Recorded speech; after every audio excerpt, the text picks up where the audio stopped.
our message, Restore the Temple of Life. So sabi sa John 1:14, naging tao ang salita at nanirahan sa piling namin, nakita namin ang kaluwalhati ang tunay na Kanya bilang kaisa-isang anak ng Ama. Siya ay puspos na kagandang loob at katotohanan. Because Christ came to us para ma-restore yung buhay natin. Amen? So, dahil ganun ang ginawa ni Kristo sa buhay natin, napaka-importante na everyday we restore ourselves in Christ. Amen? Ayan. So, kasi yung mundo natin, puno-puno ng disaster. Napakaraming problema sa loob pa lang ng bahay ninyo, puro disaster na. Tama ba? Even sa sarili nyo, sa self ninyo. Minsan talagang disaster yung nagaganap, hindi mo na maintindihan yung sarili mo, ano ba yung dapat mong paniwalaan, ano ba yung dapat mong sundin, ano ba yung dapat mong gawin. So, talagang disaster yung nangyayari, even inside, sa mga napapanood natin, ng mga nakikita natin sa labas, sa news. Lately, ang daming aeroplano bumabagsak. Tama ba? Ano pa? Mga nagkakaroon ng wildfire, earthquake, tama ba? Climate change. So, sobrang disaster, ang daming nangyayaring disaster. Pero, napaka-importante na yung mga lumalabas sa mga bibig natin, yung mga bagay na naririnig natin, ay kailangan natin suriin ng maigi. Bakit? Kadalasan kasi, kung ano yung mga naririnig natin at kung ano yung mga sinasabi natin, ito yung mga madaling paniwalaan ng tao. Kaya, bilang mga anak ng Diyos, bilang mga templo ng Diyos, kailangan yung mga lumalabas sa ating mga bibig ay dapat related sa spiritual na buhay ninyo kasama ang Panginoon. So, spiritual communication must happen. Dahil ang goal nating mga anak ng Diyos is to save lives, hindi manira ng buhay. Tama po ba? So, kadalasan yung mga lumalabas sa bibig natin, yung words are very powerful, no? Konting salita lang, masisira na. I watched this news. Pinanood sa akin ng husband ko isang kahapon. Yung nangyaring wildfire. Meron daw isang awards na itong host na to ay sinabi na tinawag itong mga awardees na mga God bless people. Diba? So, dahil sila yung mga nakatira sa Hollywood, and then 2 days after, nasunog yung Hollywood. Nagkaroon ng wildfire. So, parang ikinokorrelate nila doon sa sinabi ng host na yung napaka-powerful ng salita ng tao na it can happen suddenly. So, minsan, yung mga salita natin, it can hurt other people. Hindi ko sinasabi na maniwala kayo na, kasi sinabi niya kayo na so, yan, nagpakita ang Diyos through His power na sinunog niya yung Hollywood kasi mga godless person sila. So, ang ibig kong sabihin, yung words na binibitawan natin bilang mga anak ng Diyos, it should be something na makapagliligtas ng buhay, hindi dapat nakakasira ng tao or nakakapanakit ng ibang tao. So, since nandito na tayo sa pinag-uusapan natin about the words that we are speaking to others, maaaring pumapasok dito yung forces of darkness sa mga ginagawa natin, sa mga sinasabi natin. Kadalasan kasi, kung makikita natin yung Biblia, hindi nawawala yung forces of darkness. I remember yung message ni Pastor Mark last week. Sinabi niya, simula pa lang nung una, kailangan na talaga dapat natin pag-usapan kung ano yung kalakasan ng kalaban natin. Kung ano yung kapangyarihan ni Satanas. Bakit? Kasi siya yung number 1 na talagang dumadaya sa atin. Kung hindi natin alam kung ano yung kayang gawin ng kalaban, paano natin ito matatalo? So, the forces of darkness has come upon us. So, maraming nadadaya itong kadiliman na ito, lalong-lalo na yung mga powerful nations. Those powerful nations na dapat nakakatulong sa atin, pero sila pa yung madalas na nakakasira ng mga maliliit na bansa.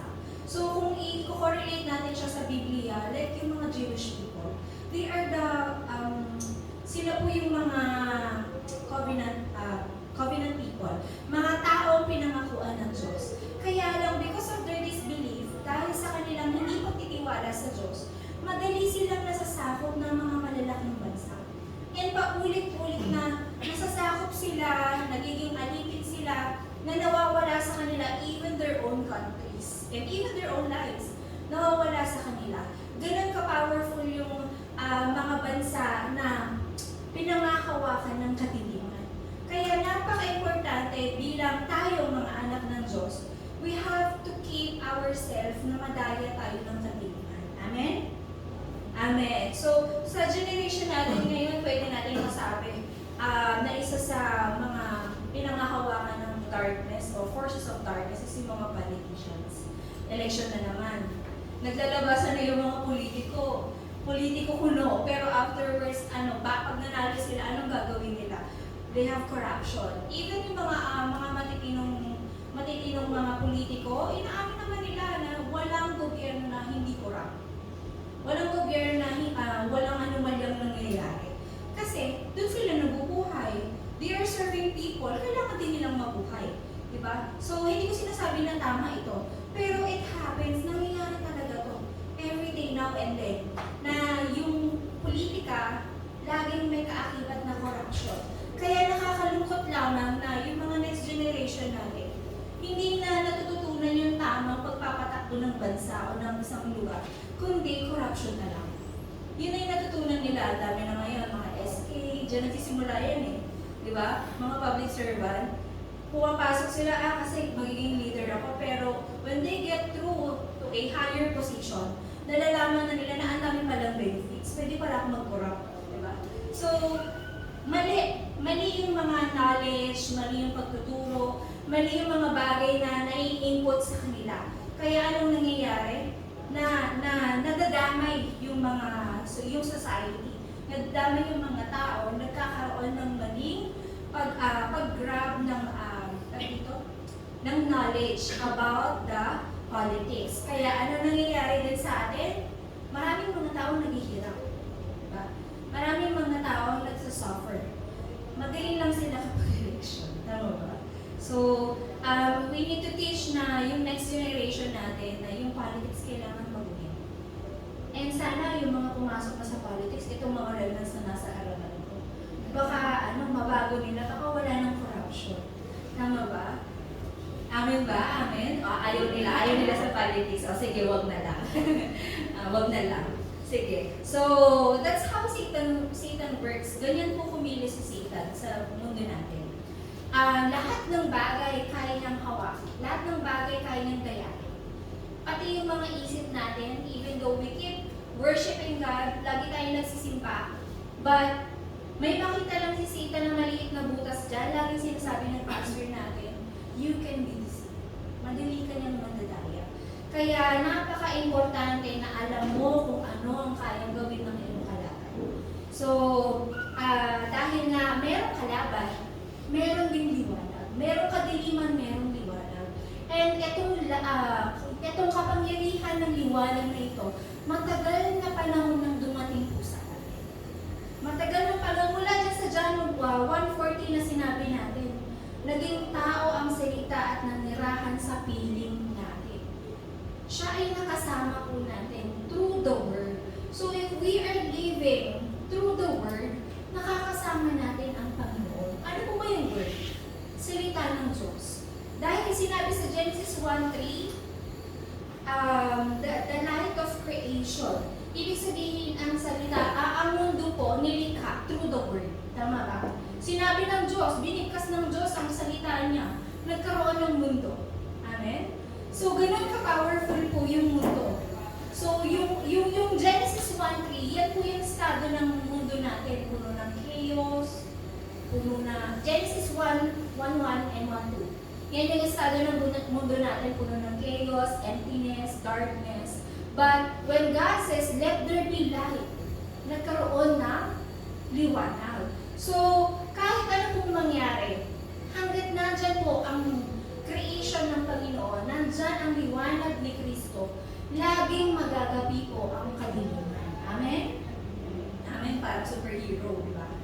So, marami pong pangyayari yan sa Biblia. Kung isa-isahin natin, matatagal tayo dito. But I encourage everyone to read the Bible. Kasi napaka-importante na malaman nyo kung ano yung history ng Bible. Because yung Bible na yan, it is the answer hanggang sa ating next generation, hanggang sa muling pagbabalik ni Kristo. And in Isaiah 61 hanggang 2, this light of the Lord that liberates. Kumbaga, itong liwanag nito ang siyang nagpapalaya sa atin sa kadiliman. Kaya sinabi niya, ano yung theme natin this year? Arise and shine, remnants. Diba? Bakit po? Kasi yung liwanag na to, nasa atin na. Ang kailangan na lang natin gawin is to arise and shine. Hindi tayo pwedeng nasa isang tabi lang. Kasi yung liwanag na meron ka, it can liberate us from darkness. It can liberate other people sa kadiliman na kinalalagyan nila. So, kailangan natin mag-arise and shine. Kailangan yung maglakad-lakad. Kailangan yung humayo at magpakarami. Tama ba? So, huwag tayong magkaroon ng maling interpretation sa humayo kayo at magpakarami. Because that means, kailangan natin pakainin, bigyan ng liwanag yung ibang mga tupa. Amen? So, in Psalms 119:105, light of the Lord is the light unto our path. The light of the Lord is the light unto our path. Siya ang liwanag ng ating dinaraanan. Amen? Siya ang liwanag ng ating paglalakbay. So, hindi na natin kailangan mag-alala. Kasi this light, nasa atin na to. So, every time na you walk into darkness, laging may liwanag. Laging nasa iyo yan. Because in John 1:11, Jesus came as the light. Nasaan po ba si Jesus? Nasaan po? Hindi sure. Nasa atin na, tinagap na natin siya. So, since He came as the light, yung light na to nasa atin na. That wherever we go, tayo po ay mag-shine. Ang kailangan natin gawin is mag-arise. Tama ba? Kailangan natin bumangon. Hindi tayo pwedeng lagi nakahiga. Tatamad-tamad. Kasi sayang yung liwanag, baka nanulobat na yan, di ba? Tama na ang pagcha-charge kasi sasabog na yung charger. Ayan, kailangan yung gamitin. So in Matthew 5:14, God calls us, you are the light of the world. Tinatawag ka ng Diyos, ikaw ang liwanag ng mundo ito. So, walang ibang choice kundi bumangon. Kasi ikaw nga daw ang liwanag ng mundo ito. Uy, sa kabilang kanto, madilim. Punta ka. Ano ibig sabihin nun? Yung mga tao doon, kailangan nila ng kaligtasan. Kaya kailangan bumangon at maglakad papunta doon. Ibahagi mo ang liwanag ni Kristo. So, we need to know how this light came upon us. Kailangan natin malaman kung bakit pumunta sa atin itong liwanag na ito. Anong reason? Bakit pa kasi pumunta sa atin? Nagkaroon tuloy ako ng trabaho. Pwede ko matulog na lang sa bahay. Di ba? Bakit pumunta sa atin itong liwanag na to? Kasi tayo po ay puno ng kadiliman. Namubuhay tayo sa kadiliman. Namubuhay tayo sa fundamental problem.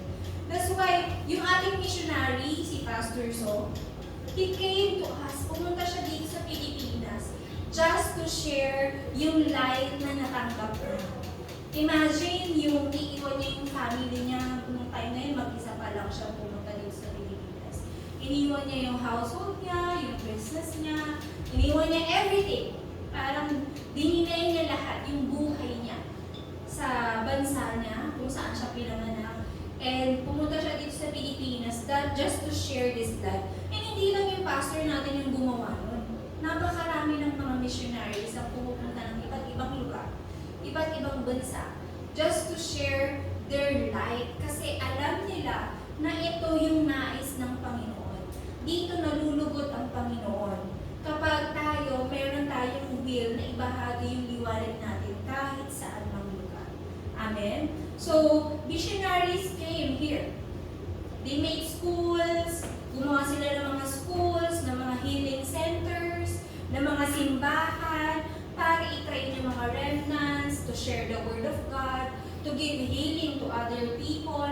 So, ganun yung mga ginawa nila. Kaya, unti-unti, yung mga buhay po natin, yung bansa natin, unti-unti po umaangat. If you can see the country of Korea, dati po hindi naman ganun kayaman po ang Korea. Isa nga po sila yung sa pinakamahirap na bansa sa buong mundo. Dahil sa nangyaring mga gera sa nung panahon nila Mussolini, or before pa ipanganak si Mussolini. Kaya lagi nang kinukwento na noong unang panahon daw, Even yung sama ng puno, yun na lang yung kinakain nila, pinapakuluan nila. Ganun kahirap yung bansang Korea. Pero kung titignan nyo ngayon, halos lahat na made in Korea, di ba? Yung mga pampaganda natin, made in Korea, yung mga pinapanood natin, galing sa Korea. So, ganun ka-develop na yung country nila. Kasi they focus on this 3 courtyard. Nalit ka na. Nag-focus sila dito sa 3 courtyards na to. Yung mga missionaries, they focus on receiving the word, obeying the word. Kaya nagpatayo sila ng mga schools. Kaya kung titignan niyo yung education sa Korea, grabe. Tama ba? Halos nagpapatayan na just to become, para lang makapasa dun sa mga larangan nila. Lahat yata ng instrument, yung mga musics, mga instruments, may mga major yan. Sobra, ang daming development ng bansang Korea to the point na ang hirap nang humabol ng ibang bansa. Pati yung mga technologies nila, sobrang advanced na. Kasi nag-focus sila dun sa mga remnants. Nag-focus sila dun sa mga bata na turuan para dun sa paglaki nila, yung generation nila, magamit sila to teach the next generation. So if we can do this also, hindi ko po sinasabi na napaka-holy ng bansang Korea. Marami ding problema. Kasi the more na ganun ka-successful ang bansa, the more din po na ganun karami din ang problema ng isang bansa. Kaya we have to teach properly the remnants. Kailangan natin silang turuan ng tama and with spiritual guidance, of course. Bakit? Kasi they are the future of the next generation. Sila yung future ng isang bansa. So kung hindi po natin tuturuan yung ating mga anak, spiritually, and sa mga skills, and also healing, kung hindi natin sila tuturuan properly, what will happen to them kapag wala na tayo? Ano bang mangyayari sa kanila kapag lahat na ng generation ngayon na nakaka-receive ng salita ng Diyos na matay na? Ano nang nare-receive ng next generation? What will happen to them? Ngayon pa nga lang ang hirap ng i-control ng bansa natin. Wala nang ibang ginawa kundi mag-load ng TV, mag-cellphone. Tama po ba? So, kailangan natin i-control po yan. Kailangan natin tulungan yung ating remnants, yung ating mga next generation. So, to enjoy this blessing, what kind of prayer must we begin? Ano yung dapat na panalangin po natin? Ano yung dapat natin simulan na panalangin? Prayer for those who remain and will leave behind, or the remnants. Una sa lahat, kailangan natin ipanalangin yung mga remnants. And those remnants, tayo rin po yun. Kung wala po tayo, wala pong next generation. Kaya we have to pray for each other kasi mga remnants din po kayo. You are the one who remain. So kailangan natin ipanalangin for the one who will leave behind. Amen po ba? So, kailangan natin ipanalangin yung ating mga remnants and future remnants. So, napakadili lang, just 5 minutes. 5 minuto lang bago ka matulog or pagising mo. 5 minuto lang sa 24 oras na meron ka. Yun lang yung panalangin na hinihingi sa'yo. Bakit? Kasi that prayer is very powerful. Ano ba yung meron yung prayer na yan? Yung prayer na meron tayo, kahit tigpa 5 minutes yan, but if we combine it all together, we can move the world. Amen po ba? Pwede nga natin palitan yung presidente natin. Kung lahat ng prayer natin masusunod, magagawa. Makakapag-pray lang tayo sabay-sabay, kahit di sabay-sabay. As long as we pray in a day, just 5 minutes. Amen? Ayaw nyo manalangin. Ayan. So, ganun po ka-powerful yung panalangin and we have to begin that. One example is yung PL Moon Ministry natin po. Napaka-amazing. Napaka-amazing. Talagang amazing grace yung binigay po sa atin sa PL Moon. Only few people yung pinapanalangin natin na kapag pumunta tayo ng camp, some other people makakatanggap ng gospel. Pero ano yung prepare ng Panginoon? Napakalaki. Binigay niya tayo agad 250, 500, baka mas marami pa. Lalo na ngayon po, nung narinig na nung university president yung balita, ano po ba? He or she? He. Dati kasi she eh. He decided na umattend na rin. So, ganun ka-powerful po yung prayer ng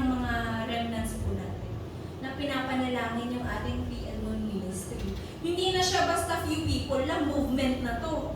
Tama ba? Kilusan na to ng salita ng Diyos. Talagang kumilos ang salita ng Diyos through your small prayers. Kaya, ngayon pa lang, simulan na natin na manalangin for our remnants. Amen po ba?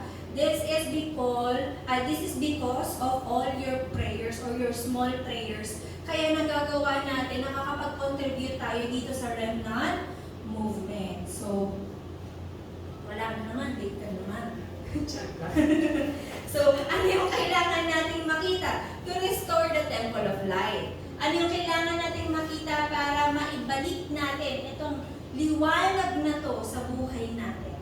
So, number 1, kailangan manggaling muna ito sa sarili natin. Within me. Ayan. Within me. So, kailangan natin buksan yung ating spiritual eyes para makita natin yung salita ng Diyos. Makita natin yung pagkilos ng salita ng Diyos so that this bartisan will come within me. Na tayo yung mismo maging bartisan bilang mga anak ng Diyos. Kailangan yung wasakin yung sarili niyong bartisan para magkaroon tayo ng bartisan na nilalagay ng Panginoon. Amen? So, there are 3 things na kailangan magkaroon within us, within me. Number 1, katulad ng 7 bartisan o yung mga disciple ng Panginoon, sinabi ni Jesus sa kanila, go! Pumunta kayo doon. Pumunta kayo dyan. So, go and make disciples. Tama ba? Sinabi yun ng Panginoon sa kanila. And, lakbayin niyo yung journey ng isang bartisan. So, He promised on this journey na makakasama natin itong Friar God. Na makakasama natin ang 3 persona ng Diyos. Kaya, hindi po tayo kailangan mag-alala because kasama natin ang 3 persona ng Diyos sa journey natin. Amen? Because tinawag tayo ng Diyos ng mga liwanag ng mundo ito. So, in our journey, God is with us, Emmanuel. Amen? So, ano bang sinabi niya? Go and make guideposts of the throne, place by place. So, place by place, kahit saan tayo magpunta, you have to, make guideposts. Ano yung guideposts? Katulad nito. Dito sa base 3, ito yung guidepost natin. Tama ba? Yung mga bahay ninyo, maaari din maging guidepost para mga regional churches or darakbang place. So, bawat area o bawat block, ano ba? Block po ba? Or block? Block?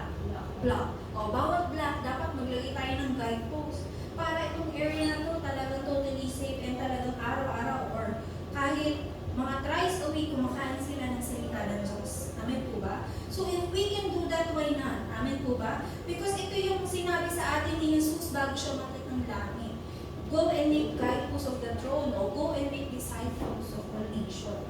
Amen? So para magawa natin yun, yung mga hidden skill ng mga remnants natin, kailangan magkaroon o kailangan dumating. So ngayon pa lang, namin natin si Jomar, si Aldrich, si Ata, sino pa ba? Aina, or the rest of the remnants na yung mga talents nila, nakakontribute nila sa church, sa pag-aalaga ng mga remnants, sa pagtuturo ng mga remnants, lumalabas yung mga skills nila inside of the church. Kaya dito po pumapasok yung next, within church. So dito pa lang, since nag-create na tayo ng mga guideposts in every places, dito, lumalapit yung mga remnants. Dumarating yung mga tao. Dito, na lumalabas yung mga talents ng mga remnants natin nagagamit for world evangelization. Amen po ba? Kaya, hanggang ngayon, tumatakbo pa rin yung church natin. Without you, mahihirapan tayong i-manage yung church na to. Amen? Ayan. Okay lang. Ano naman si Lord?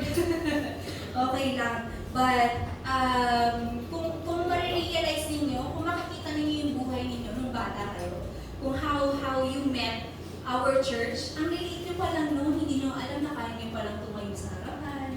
Si Mika, hindi niya alam na kaya niya palang i-handle ang media team. Si Dave, dati, attendee lang yan, tumutugtog na, hindi nga marunong mag-gitara yan dati. But, because of his spiritual growth, yung faith niya, na gusto niya mag-devote sa Panginoon, lumabas yung talent na binigay sa kanya ng Panginoon na kaya niya. Ngayon, tumutugtog na siya. Salamat, Coach. Alam ko may ambag ka sa buhay niya.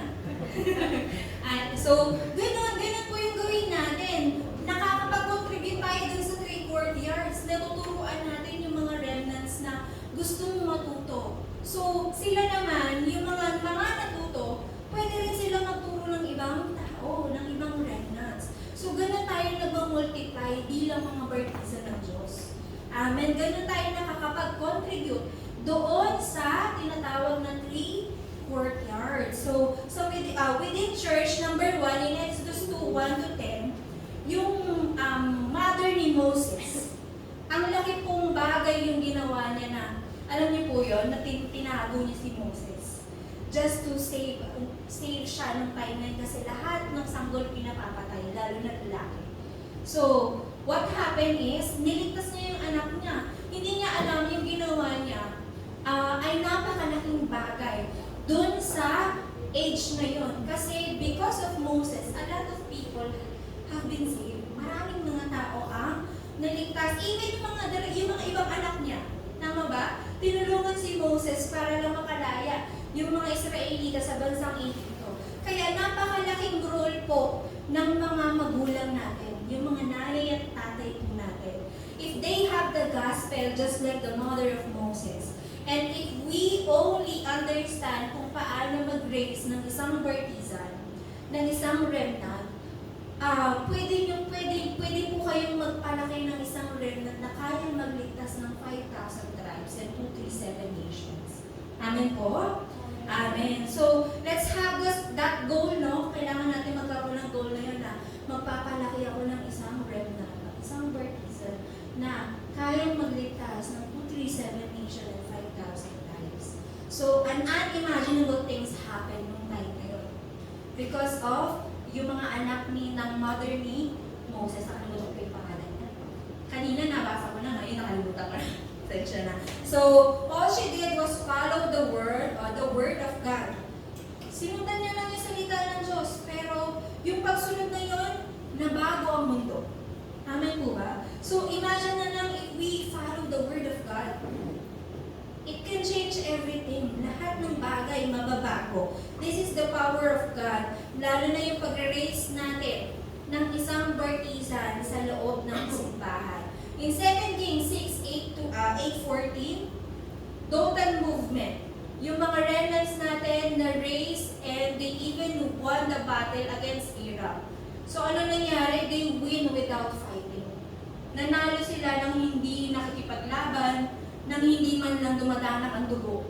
So ganun ka-powerful po yung pag-raise ng mga bartizan ng tama spiritually. Amen? So, when they raised the Dothan movement, all the remnants arose. They win without fighting. Kumbaga, sila po ay nagsilbing mga tunay na matatagumpay na bartizan sa loob ng simbahan. So, in number 3, Daniel 1:8-9, the works of healing arose. So, nung time na to, sila Daniel and friends, di ba po? Yung mga kaibigan ni Daniel, sila po ay mga ordinaryong tao lamang. Pero, sila yung mga taong nakikitaan ng mga hari na kayang kayang mamuno sa isang bansa. So, ginamit sila ng mga hari. Kahit na sila ay nasa bingit ng kamatayan, kahit na sila ay mapaparusahan, dahil sa pagsamba nila sa Panginoon, wala silang ibang ginawa kung hindi sumunod lamang sa salita ng Diyos. Kaya ano nangyari? They just followed God's word, pero nakapagbigay ito ng healing sa ibang tao. Amen? So, marami ang mga namangha at nakilala ang tunay na Panginoon dahil sa kanilang mga buhay. Because hindi sila nawala ng pagtitiwala sa Diyos kahit na sila ay nasa gitna ng panganib. So, I pray po na bawat isa po sa inyo magkaroon ng ganitong klaseng blessing. Katulad ng mga tao na pinalaki sa loob ng covenant, sa loob ng church, and most especially mga pinalaki na isang bartizan. So, number 3, in the field. So, may silang po to. In Acts 13:16-19, Paul made the bartizan of foreigners. Kumbaga, nakakilala siya ng mga multi-ethnic people. Ibig sabihin po nito, yung marami siyang mga nakilalang tao na hindi niya kalahi. Na nagawa niyang maibahagi yung salita ng Diyos. You can see this in the life of our missionary. Kumbaga sa atin, tayo yung mga foreigners sa kanila. nung sila ay pumunta dito sa bansang Pilipinas. Sa mata nila, tayo yung mga foreigner. Nung time na yun, nung sinishare sa akin ni Muksa ninyo yung gospel, hindi siya marunong mag-English. Lagi akong ninakwento. Nakapag-share siya sa akin through drawings. And yung ano tawag dito? Yung dictionary niya na dipindot. Ganyan. So, digital dictionary. So, ganun siya na-share ng gospel sa akin, even though hindi ko masyadong naiintindihan. But because he is sharing the light, he is sharing the word of God, I was able to understand. Naunawaan ko, because the word of God is universal language. So, if you meet people na hindi natin kalahi, huwag kayong matakot na ma-share yung gospel. Because this is our responsibility. Yung maibahagi, yung healing sa ibang tao. Yung maibahagi itong baptism of healing sa ibang tao, just like Paul did. So, in Acts 17, 18, 19, dito, ni-raise niya naman ang mga synagogue. Ano po ba yung mga synagogue? Mga lecture halls. Kumbaga parang sa atin mga eskwelahan. Diba? Pumunta siya sa mga ganong lugar para maibahagi ang salita ng Diyos because He knows the importance ng pag-share ng gospel sa mga future generations. So, if we only do this, katulad ng ginagawa natin ngayon, yung mga college members, nag-aaral sila ay gagraduate with this mindset na pagka-graduate ko, magpapakayaman ako, magiging successful ako, magkakaroon ako ng magandang trabaho, tapos mamamatay. Ganun lang yung mindset ng tao. Tama ba? Pero if we can only teach the mindset na meron katulad ni Paul, na kailangan natin ibahagi itong liwanag na ito to share and save the next generation, the future generation, magagawa natin ito. Amen po ba? Amen. So, nung time na yun, ang goal niya is Rome. Napakalaking bagay nun kasi nung time na yun, Rome is like US this time. Yung #1 powerful nation. So, if we only do this, sigurado po we can save the 237 nations and the 5,000 tribes. So, ano pong dapat natin gawin? We need to restore the prayer. In our conclusion, wala pa pala. Yeah.